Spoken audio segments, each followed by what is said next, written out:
सनातन पर आपत्तिजनक बयानों का सिलसिला थमने का नाम नहीं ले रहा है। उदयनिधि स्टालिन ने विवादास्पद बयान दिया और अब डीएमके सांसद ए राजा का भी बयान सामने आ चुका है। सनातन पर ए राजा ने भी विवादास्पद बयान दिया है। ए राजा ने सनातन की तुलना HIV से की है। ए राजा ने सनातन की तुलना कुष्ठ रोग से कर डाली, यानी ये जो बयानों का सिलसिला है वो थम नहीं रहा। माफी मांगनी तो दूर की बात है। ए राजा ने सनातन धर्म को कुष्ठ रोग बताया है। एक बार फिर से ये विवादित बयान दिया गया है।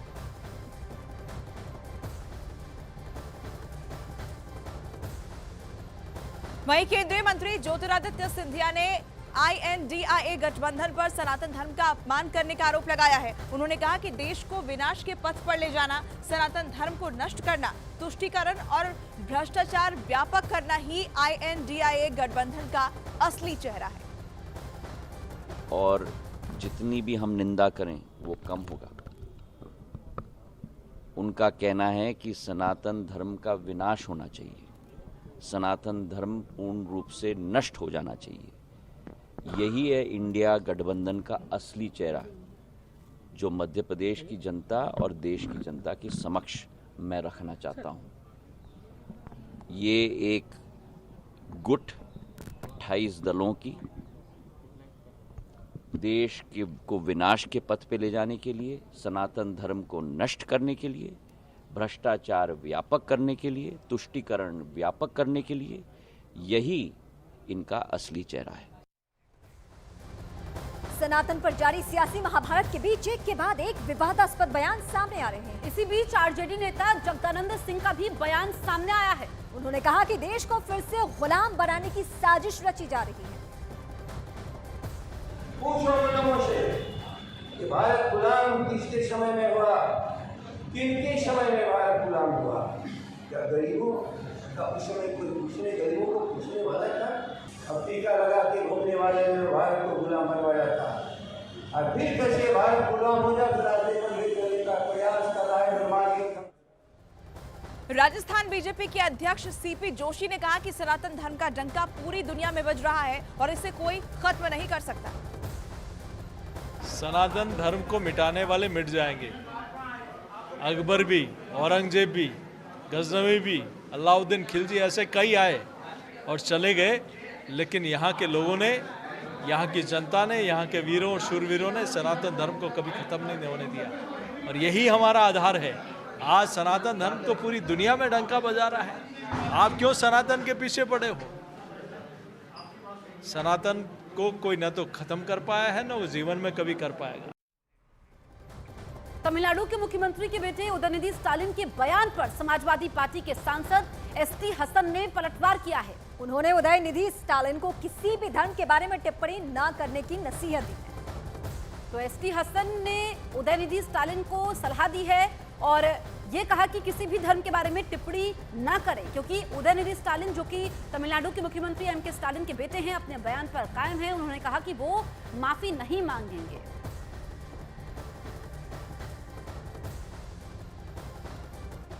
सनातन धर्म में करोड़ों लोगों की आस्थाएं हैं, लोगों की जीवन पद्धति है।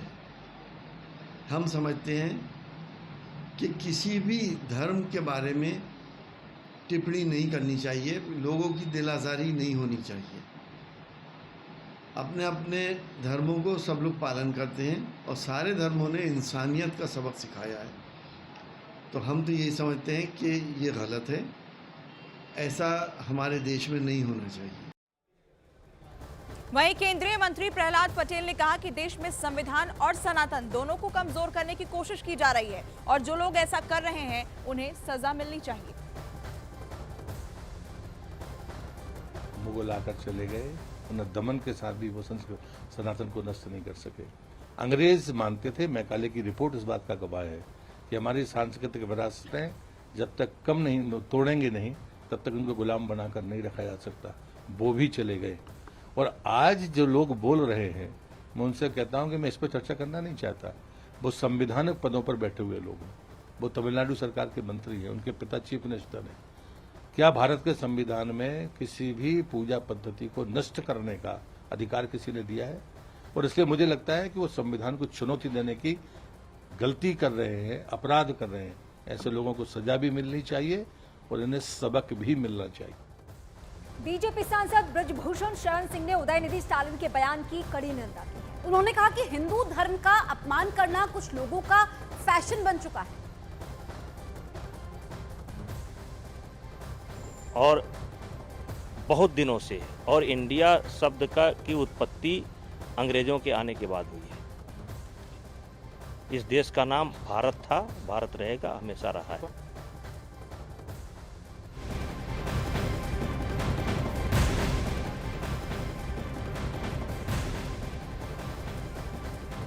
सनातन पर जारी घमासान पर बीजेपी नेता गिरिराज सिंह का बयान भी सामने आया है। गिरिराज सिंह ने कहा कि लोग सनातन धर्म की परीक्षा ले रहे हैं। उन्होंने कहा कि सनातन धर्म को जाने बिना लोग बयानबाजी कर रहे हैं।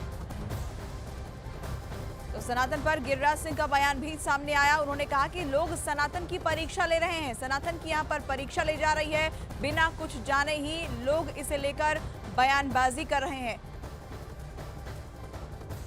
सनातन की सहिष्णुता ही सनातन का सबसे बड़ा पूंजी है और सनातन की परीक्षा लोग ले रहे हैं और सनातन की परीक्षा ना लें।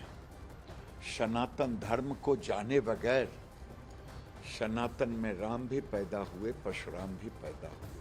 हमारे जितने देवी देवता हैं सबके हाथों में कोई न कोई अस्त्र शस्त्र है।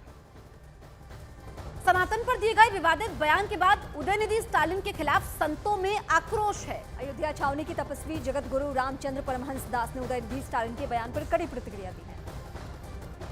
तो व्यक्ति सनातन धर्म को समाप्त करने की बात कर रहा था, वो इतना डर गया क्योंकि बाप उसका मुख्यमंत्री अब बेटा समाज कल्याण मंत्री, वहां केस तो उसके ऊपर बनता है। अगर वो इस तरह का बयान न दिया होता तो फिर उसके पहले तो हम लोगों की कोई प्रतिक्रिया नहीं थी, लेकिन जब उसने सनातन धर्म को समाप्त करने की बात कहा तो सनातन धर्म तो तब समाप्त होगा ना जब सनातन धर्म को मानने वाले समाप्त हो, उसको मारा जाए।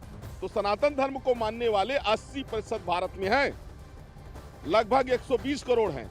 120 करोड़ लोगों की हत्या करने का बयान समाज कल्याण मंत्री उदयनिधि स्टालिन ने दिया। उसके विरोध में मैंने कहा। शिवसेना उद्धव गुट के सांसद संजय राउत ने उदयनिधि स्टालिन के बयान से किनारा करते हुए उदयनिधि को ऐसे बयानों से बचने की सलाह दी है। दयानिधि स्टालिन साहब जो है मंत्री है और उनका बयान का कोई समर्थन नहीं करेगा। इस प्रकार के जो बयान है उससे बचना चाहिए। हम इंडिया के घटक दल है सब। ये आपकी राय हो सकती है, ये डीएमके की राय हो सकती है, द्रविड़ संस्कृति की राय हो सकती है, लेकिन इस देश में लगभग 90 करोड़ हिंदू रहते हैं, उनकी आस्था है। मुसलमान रहते हैं, पारसी है, जैन है, लिंगायत समाज के लोग हैं, सभी का अपने अपनी आस्था होती है। आप उनके आस्था को ठेस नहीं पहुंचा सकते।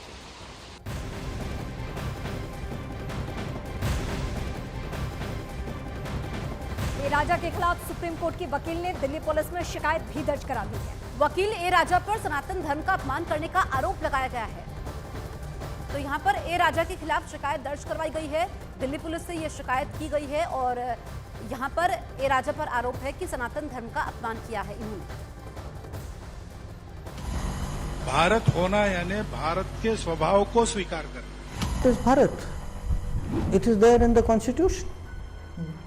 Please, I would invite everybody to read it. Bharat तो भारत है, पहले भी था, है और भारत ही रहेगा। भारत ही नाम है, इसमें किसी को तकलीफ नहीं होना चाहिए। प्रेसिडेंट ऑफ भारत जो लिखा है ये बहुत सही है। चिढ़ क्या है, दिक्कत क्या है, क्यों जलन हो रही है?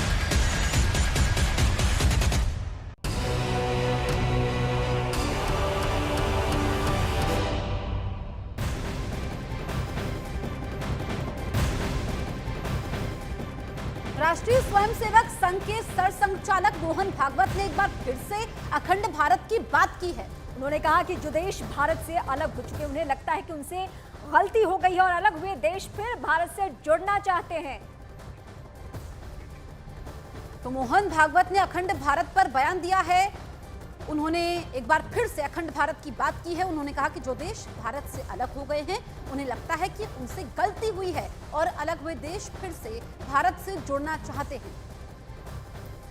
जो भारत से अलग हुए हैं, उनको लगता है कि वो गलती हो गई, हमको फिर से भारत होना चाहिए, लेकिन वो मानते हैं कि भारत होना यानी नक्शे की रेखाएं पोंछ डालना। ऐसा नहीं है, केवल उससे नहीं होगा। भारत होना यानी भारत के स्वभाव को स्वीकार करना। वो स्वभाव मंजूर नहीं था, इसलिए भारत का विखंडन हुआ है। वो स्वभाव जब आ जाएगा तब कुछ बदलना नहीं पड़ेगा, सारा भारत एक हो जाएगा। इंडिया वर्सेस भारत को लेकर देश में सियासी घमासान मचा हुआ है। इस पर बहस की शुरुआत राष्ट्रपति भवन से आए एक निमंत्रण पत्र से हुई, जिसमें द प्रेसिडेंट ऑफ भारत लिखा था।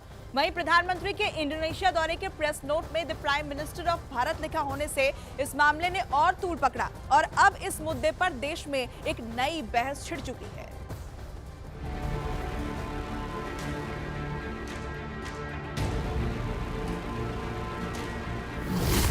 एक देश एक नाम पर मचा घमासान।